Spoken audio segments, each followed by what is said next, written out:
So Tuesday was a cataclysm. Let's not kid ourselves. An electoral map wipeout. In the Senate, our effective ceiling for Democrats is now 52 seats. The ceiling for Republicans is 62 seats. That's unacceptable. And well, nobody has all the answers right now. I certainly don't. What I think is most important is that we not kid ourselves. This is not a moment for small changes or reforms. This is a moment for a fundamental rebuild of the left. Just a couple decades ago, we could win races in Missouri and Florida and Ohio. Today, we get clobbered in all of those states. That's unsustainable for us and for this country. So here are a few thoughts that I have at the outset about the conversation we need to be having. First of all, we are not listening to the people we claim to represent. We claim to be the party of the working class, the party of poor people. And yet we let interest groups and think tanks tell us what those people need. That's why we end up with these relatively small ball solutions. I'm not saying they don't matter, but more roads and bridges, bulk negotiation of prescription drug prices, a little bit bigger tax credit for families with kids. That's not meeting the moment, because Americans are exhausted by a neoliberal economic order that has consolidated power in the hands of the few, that has forced them to become global citizens instead of having some unique local identity or a true sense of being an American citizen. Technology has forced us into these cycles of withdrawal from each other.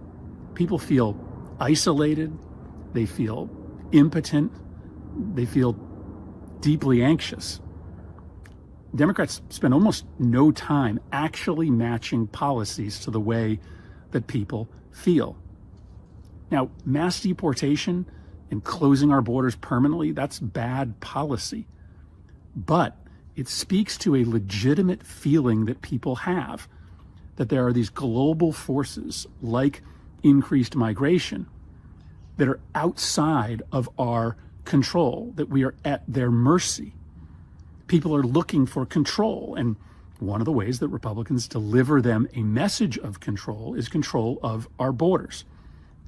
Democrats need to understand that Republicans start by examining the way that people are actually feeling and then matching policies to the way that they're feeling. Democrats need to start doing the same thing. If we did that, we would pick bigger fights. We would be a more populist party. We would name the corporations and the billionaires that are screwing people, and we would take it to them. Now, that's something that the Harris campaign did not do. And frankly, when leaders in our party like Bernie Sanders do it, they largely get shamed or shunned as dangerous populists. Maybe that's because if we actually were fighting billionaires, if we were actually engaging in true populist economic ideas, it would hurt our coalition, which these days tends to be higher income people who don't want the status quo fundamentally upset.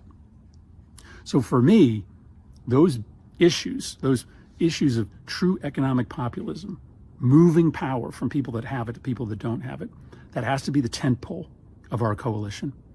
And here's the other hard truth we have to face. We cannot win if we don't build a bigger tent.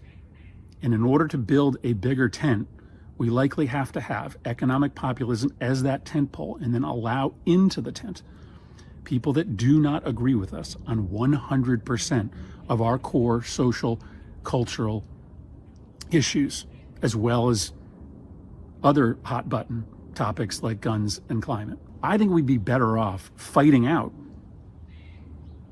discussions around some of those very difficult social and cultural issues inside our tent, instead of pushing everybody who disagrees with us outside. So that's what I'm thinking about today.